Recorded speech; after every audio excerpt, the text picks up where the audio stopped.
Lord, dearly beloved sisters and brothers. Once again, Father is greeting you all in the name of Jesus. We are on 279th day of our Bible pilgrimage.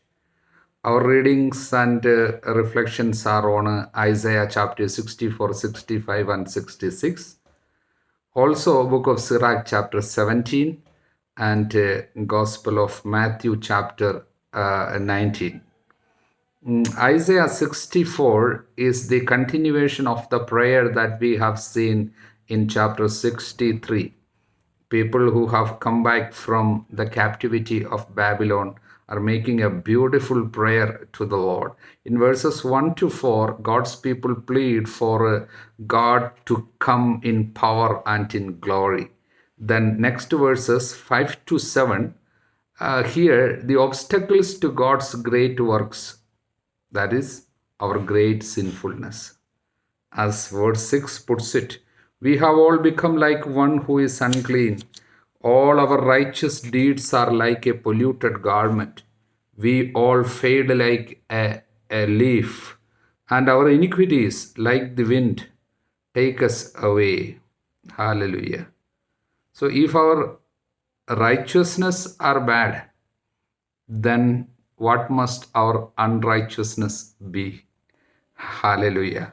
So that is great sinfulness they are acknowledging. Then verses 8 to 12, a plea for the mercy of the Lord. They are asking God's mercy. So it is one of the most beautiful and moving prayers in the Bible. That is this chapter. Hallelujah. Now coming to chapter 65 of Isaiah, it can be divided into three. The first part is verses 1 to 7. That is punishment for the proud and the haughty. See, because they continue in idolatry, Lord will punish them. From among the people who returned from the Babylonian captivity, some remained in idol worship only. So verses 6 and 7 show God's justice. Then the second part, verses 8 to 16, that is mainly reward for the righteous people. So those who remain holy will be blessed and rewarded by the Lord. For example, verse 8, thus says the Lord, as the vine is found in the cluster, and they said, do not destroy it, for there is a blessing in it. So I will do for my servants' sake and not destroy them all. So some are holy, so I'm going to deal righteously and meritoriously with them. Also verse 10, Sharon shall become a pasture for flocks, valley of Achor, a place for herds to lie down. So valley of Achor was a place of destruction, and it will be made a place for herds to lie down. So it's about blessings. Then the last part, that is 17 to 25. It's about a new heaven and a new earth. This is the ultimate answer for the prayers of the people. The Lord will redeem and renew all of creation. Hallelujah. It's again an apocalyptic prophecy. Saint Peter is taking this promise to encourage his people for a holy living. That is in 2 Peter chapter 3, verses 13 and 14. But according to his promise, we wait for new heavens and new earth in which righteousness dwells. Therefore, beloved, since you wait for these, be zealous to be found by him without spot or blemish and at peace. So he is encouraging, quoting this promise to be holy, to live a holy life.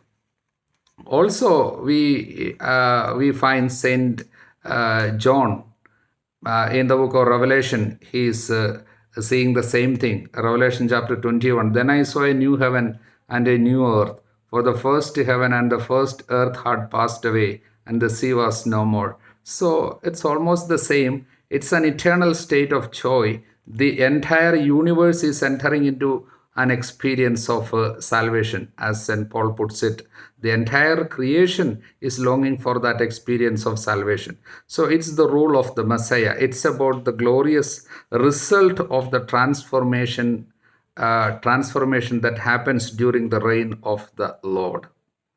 The world will be different. It will be different biologically, it will be different spiritually, socially, and ecologically too. Praise the Lord. That is chapter 65. Hallelujah. So coming to the last chapter, chapter 66 of book of Isaiah. Again, it can be divided into three. The first part is verses 1 to 6. It's about true worship that pleases God. Like verse 2.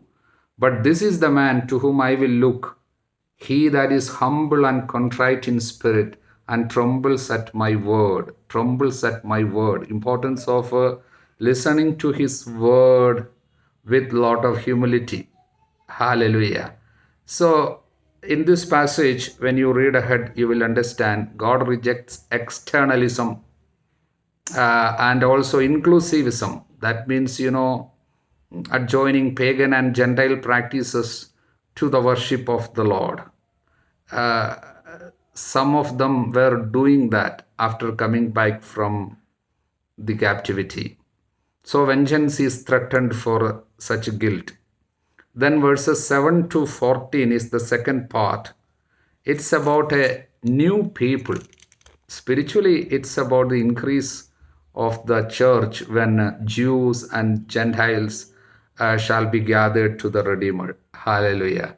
So this prophecy is, these prophecies which are seen in the second passage is accomplished in the church.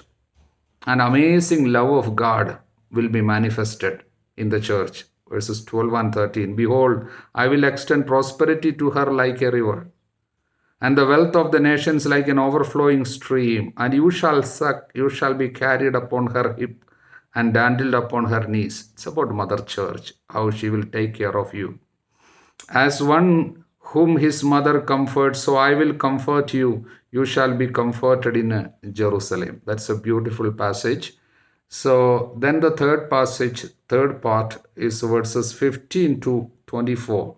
That's about a renewed world. Again, it is apocalyptic in nature concerning the end times.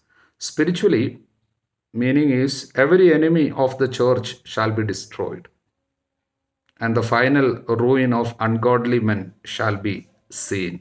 That means the fate of those who reject God. So we have the last verse here, 24. And they shall go forth and look on the dead bodies of the men that have rebelled against me. For their worms shall not die, their fire shall not be quenched. There shall be an abhorrence to all flesh. This is eternal damnation, where the worm shall not die and fire shall not be quenched. Hallelujah. So, dear ones, the book of Isaiah closes with a sobering contrast, revealing ultimate eternal importance of the time that is given to us right now, the importance of worshiping God, importance of serving the Lord. Hallelujah. So because the choice is between these two, worship or the worms. Hallelujah. So we close the book of Isaiah, beautiful prophecies, and the main themes. Once again, I can come when the time permits with what is that? A summary of book of Isaiah later. Hallelujah. Now coming to book of Sirach, chapter 17. The main message of this chapter is God made man in his own image. Exactly the same message from a book of Genesis, the creation accounts. So since God made man in his image, man can receive godly mercy. That is the importance. The first part, verses 1 to maybe 23, we have a spiritual vision about man. All are created by God in his own image. and man has been given dominion over everything. All governments are from God.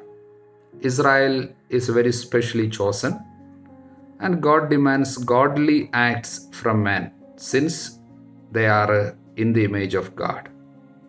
Godly acts, some virtues. Like verse 22, a man's almsgiving is like a signet with the Lord, and he will keep a person's kindness like the apple of his eye. So he should be kind. He should give. He should be a person who is giving to the other. Afterward, he will arise and requite them, and he will bring their recompense on their heads. So that is the first part. And the second part, verses 24 to 32, it's about repentance and the mercy of the Lord. Verse 25, turn to the Lord and forsake your sins. Pray in his presence and lessen your offenses. Return to the Most High. Turn away from iniquity and hate abominations intensely. You should hate sin intensely. Verse 29, how great is the mercy of the Lord and his forgiveness for those who turn to him. Hallelujah. That is book of Sirach, chapter 17. Hallelujah. Coming to Gospel of Matthew, chapter 19, the Lord is teaching about the insolubility of marriage. Verse 9, I say to you, whoever divorces his wife except for unchastity and marries another commits adultery, and he who marries a divorced woman commits adultery.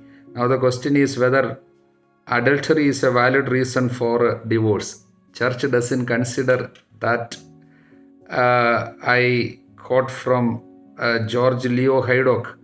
He says, and I say to you, it's worthy of remark that in the parallel text, St. Mark chapter 10 verse 2, St. Luke chapter 16, 18, and St. Paul's first letter to Corinthians chapter 7 verse 10, all these passages omit the exception of fornication. It is not there. In no case divorce is allowed there. And also that St. Matthew himself omits it in the second part of the verse and says absolutely that he who shall marry her, that is put away, commits adultery. It perhaps crept in here from chapter 5:32, where it is found in a phrase very similar to this, but which expresses a case widely different. Hallelujah. I read from Augustine. St. Augustine says, for a reunion of the wedlock, even after actual commission of adultery, is neither shameful nor difficult, where there is an undoubted remission of sin through the keys of the kingdom of heaven. Not that after being divorced from her husband an adulteress should be called back again, but that after her union with Christ, she should no longer be called an adulteress. After her union with Christ, she should no longer be called an adulteress. Hallelujah. Then going ahead, we have verse 12, for there are eunuchs who have been so from birth. There are eunuchs who have been made eunuchs by men. There are eunuchs who have made themselves eunuchs for the sake of the kingdom of heaven. Hallelujah. About this, we shall listen to Saint Jerome, what he says. There are three kinds of eunuchs, two carnal and the third spiritual. One group are those who are born this way. Another are those who are made into eunuchs by captivity or for pleasuring older women. The third are those who have made themselves eunuchs for the kingdom of heaven and who become eunuchs for Christ, though they could be whole men. The last group are promised the reward. The other two, for whom chastity is not a matter of willing but necessity, are due nothing at all. We can put it another way. There are eunuchs from birth who are of a rather frigid nature and not inclined to lust.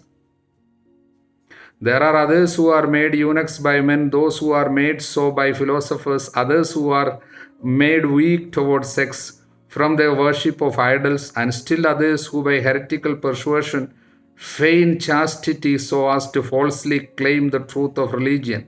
None of the above is receptive to the kingdom of heaven. Only the person who for Christ seeks chastity wholeheartedly and cuts off sexual impurity altogether is the genuine eunuch. So he adds, he who is able to receive this, let him receive it, so that each of us should look to his own strength as to whether he can carry out the commands of virginity and chastity. Chastity in itself is agreeable and alluring, but one must look to one's strength so that he who is able to receive this may receive it. It is as if the Lord, with these words, were urging on his soldiers to the reward of chastity with these words, he who is able to receive this, let him receive it. He who is able to fight, let him fight and conquer. Hallelujah. Then in verse 17, he said to him, why do you ask me about what is good? One there is who is good. If you would enter life, keep the commandments. About the man who came and asked, a good teacher, why Jesus said to him like this. Why therefore did Christ reply to him in these words, no one is good? Because he considered Jesus as a mere man and one of the crowd and a Jewish teacher. That is the reason. For this reason he spoke as a man to him. For often he answers the hidden thoughts of the questioner, as when he says, we worship that we know, and if I bear witness of myself, my testimony is not true. Therefore, when he says, no one is good, he does not say this to show that he is not good, far from it. For he does not say, why do you call me good? I am not good. But no one is good, that is, no human being. When he says this, he does not mean to exclude men from goodness, but to make a comparison with the goodness of God. Therefore, he adds, except God alone. Hallelujah. Dearly beloved children of God, may these teachings touch your heart, enter into your heart, and bring out all that is not divine, all that is not celestial, all that is against the kingdom of God be out. Let the word of God cleanse us. May Almighty God bless you, Father, Son, and the Holy Spirit. Amen.